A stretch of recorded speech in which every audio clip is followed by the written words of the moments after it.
مہر سمیع میرا ذہن سب کچھ تسلیم کرنے کی سعی میں مصروف تھا، اور مراد وہ ہنس رہا تھا، میرا شوہر، وہ شخص جسے میں نے سب سے بڑھ کر چاہا تھا، وہ ہنس رہا تھا۔ اس کی ہنسی میں کانٹوں جیسی چبھن تھی۔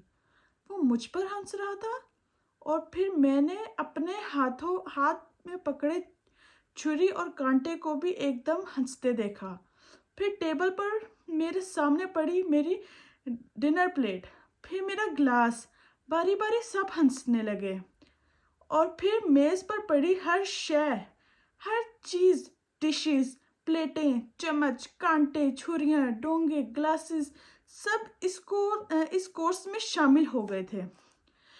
پھر ٹیبل، کرسیاں، ڈیکوریشن پیسز، دیوار پر لگی پینٹنگز، لائٹس، پردے، فرنیچر، ڈرائنگ روم اور ڈائننگ کی ہر شے کہکہے لگانے لگی تھی۔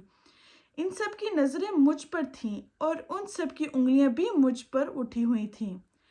وہاں کمرے میں موجود ہر شے کا جیسے ایک چہرہ آیا تھا، اور ہر چہرے کی نظریں مجھ پر تھیں، اور میں انہیں دیکھ نہیں پا رہی تھی۔ میرے ہاتھ سے کانٹا پلیٹ میں گرا۔ مراد نے مجھے چونک کر دیکھا۔ کیا ہوا؟ تم نے کھانا کیوں چھوڑ دیا؟ مراد نے مجھ سے پوچھا۔ اس کے لہجے میں تشویش تھی۔ اور انسان شر کو اس طرح مانگتا ہے جس طرح خیر کو۔ بے شک انسان بڑا ہی جلد باز واقع ہوا ہے۔ سورۃ بنی اسرائیل پارہ نمبر 15 میں یہ شامل ہے۔ بھابی کیا ہوا؟ یہ مونس تھا، میرے شوہر کا بہترین دوست۔ آپ کی طبیعت تو ٹھیک ہے؟ وہ بھی مراد کی تشویش میں شامل تھا۔ میں نے اس کے چہرے کو دیکھا، اس کے نام کو دل میں دہرایا، مونس۔ مومی بے یقینی تھی کہ بنور کی طرح مجھے اپنے حصار میں لیے ہوئے تھے، اور میں بے بسی سے اس کی گرفت سے اپنے آپ کو چھڑانے کی کوشش کر رہی تھی۔ Practical joke. کسی نے میرے سر پر کچھ مارا۔ 500 روپے۔ ایک دوسری آواز نے سرگوشی کی۔ 1000 روپے۔ آوازیں تھیں کہ بڑھتی ہی جا رہی تھیں۔ میں نے سانس لینے کی کوشش کی۔ میں نے آوازوں کی بازشت سے فرار ہونے کے لیے کوشش کی۔ کیا بات ہے مہر؟ وہ پھر مراد تھا۔ اس نے میرے ہاتھ پر ہاتھ رکھا تھا، مگر میرے ہاتھ نے اس کے ہاتھ کا لمس محسوس نہیں کیا۔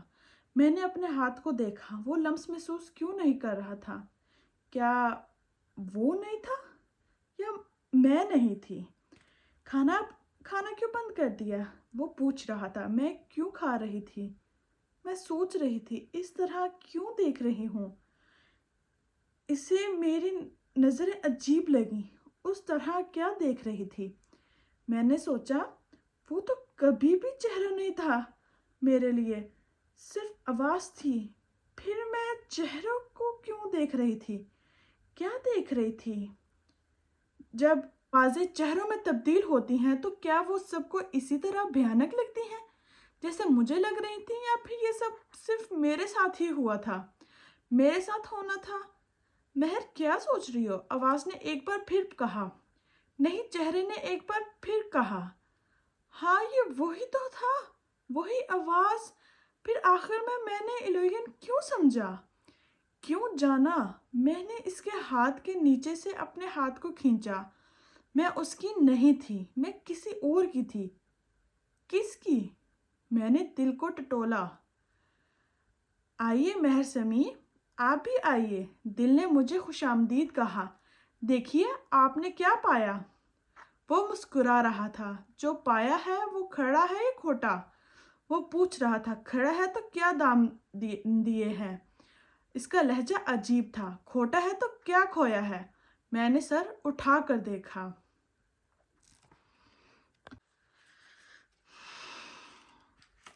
میں دربارے دل میں تھی۔ دل بادشاہ کے حضور دیکھیے انجام محبت، اور کہیے آپ کہاں ہیں؟ وہ تمسخر سے کہہ رہا تھا۔ کیا محسوس کر رہی ہو؟ کیا کہنا چاہتی ہو؟ کچھ کہہ پائیں گی؟ ابھی بھی؟ دل نے ہنس کر مجھ سے کہا تھا، اور پھر میرے وجود سے اپنی زنجیریں ہٹا دیں۔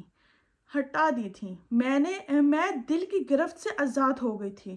اتنے سالوں میں پہلی بار بوجھ ہٹا تھا یا بوجھ بھرا تھا۔ جائیے آپ کو آزاد کرتے ہیں۔ انجام محبت دیکھ لینے والے دربار دل میں ٹھہریں گے۔ وہ کہہ رہا تھا جائیے، مگر میں کہاں جاتی؟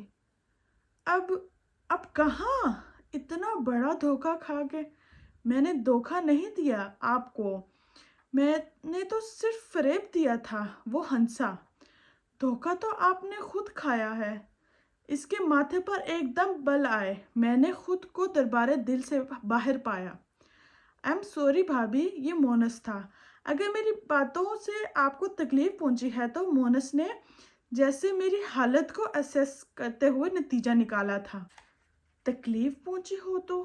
میں نے سوچا کیا مجھے تکلیف پہنچی تھی؟ میں نے اپنے آپ سے سوال کیا، تکلیف؟ یہ تکلیف کیا ہوتی ہے؟ کیا یہ تکلیف تھی جو میں محسوس کر رہی تھی، یا پھر بے عزتی تھی، یا پھر یہ پچھتاوا تھا، یا کوئی احساس ضیاع تھا، یا یہ کچھ اور تھا؟ کچھ اور جن کو میں نام نہیں دے پا رہی تھی، جن کو کوئی نام نہیں دے سکتا تھا۔ مجھے اس موضوع پر بات کرنے نہیں چاہیے تھی۔ مونس وضاحت کر رہا تھا، مجھے اصل میں اندازہ نہیں تھا کہ آپ کو اتنا برا لگے گا، ورنہ میں بات کرتے ہوئے محتاط رہتا۔ نہیں یار، تم نے ایسا کچھ نہیں کیا میں کہ تمہیں ایکسکیوز کرنے پڑے۔ مراد نے مونس کو ٹوکا تھا۔ وہ ٹھیک کہہ رہا تھا۔ معذرت مونس کو نہیں کرنی چاہیے تھی، وہ کسی اور کو کرنی چاہیے تھی، میرے شوہر کو، مراد کو، مومی کو، یا پھر شاید مجھے۔ مہر سمجھدار لڑکی ہے، وہ ایسی چھوٹی چھوٹی باتوں پر ناراض ہوتی ہے، نہ برا مانتی ہے۔ مراد مونس کو تسلی دے رہا تھا۔ چھوٹی چھوٹی باتیں؟ میں نے اس الفاظ سنے۔ اس کے نزدیک ہر بات ہمیشہ چھوٹی چھوٹی ہوتی ہے۔ ہر بار، ہر بات۔ اور میں کہاں کی سمجھدار تھی؟ میں نے کرسی چھوڑ دی، اپنی جگہ سے کھڑی ہو گئی، مراد کے چہرے سے نظریں ہٹائے بغیر چپ چاپ۔ میں نے ایک بار بھی اسے دیکھتے ہوئے پلک نہیں جھپکی تھی۔ میں نے دیکھا ہی پہلی بار تھا اسے۔ 1 سال میں پہلی بار میں نے اس کے چہرے کو دیکھا تھا، اس سے جس سے مجھے عشق تھا۔ نہیں، عشق نہیں تھا، کچھ اور تھا۔ عشق انسان سے خدا نہیں چھڑواتا، میں نے چھوڑا تھا۔ تو پھر کیا یہ عشق تھا؟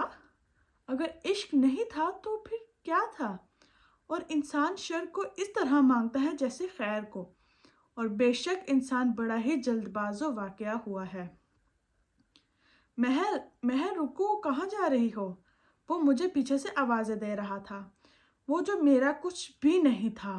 اور میں اگر پیچھے مڑ کر دیکھ لیتی تو پھر ایک بار پھر پتھر کی ہو جاتی، جیسے 4 سال سے پتھر کی ہو گئی تھی۔ بھابھی ناراض ہو گئی ہیں مراد، ہمیں یہ بات نہیں کرنی چاہیے تھی، مونس کہہ رہا تھا۔ وہ ناراض نہیں ہوتی، تم کھانا کھاؤ، میری اور اس کی بہت اچھی انڈرسٹینڈنگ ہے، میں اسے منا لوں گا۔ وہ آخری جملہ تھا جو میں نے سنا تھا۔ اس کے بعد میں ڈائننگ روم سے باہر نکل آئی اور میں نے پہلی بار لاؤنج کو دیکھا۔ میں اس گھر میں پچھلے 1 سال سے رہ رہی تھی، مگر میں نے 1 سال میں پہلی بار اس جگہ کو دیکھنے کی کوشش کی جو میرا گھر تھا، اور میں اسے پہچان نہیں پائی۔ میں وہاں کیوں تھی؟ کیا تعلق تھا میرا اس گھر سے؟ میرا ذہن جیسے معاف ہو گیا تھا، کسی سوال کا جواب نہیں دے پا رہا تھا، اور میں چہروں کی شناخت کھو رہی تھی، یا پھر شاید پہلی بار کر رہی تھی۔ پھر لاؤنج سے گزرتے ہوئے میں نے اپنے عکس کو آئینے میں دیکھا، اور میں اسے بھی پہچان نہیں پائی۔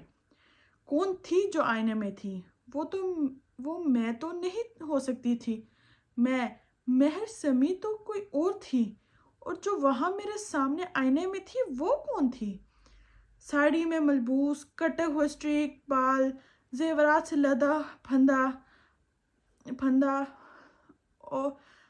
وجود، میک اپ سے لتھڑا ہوا، زیورات سے لدا پھندا وجود و میک اپ سے لتھڑا چہرہ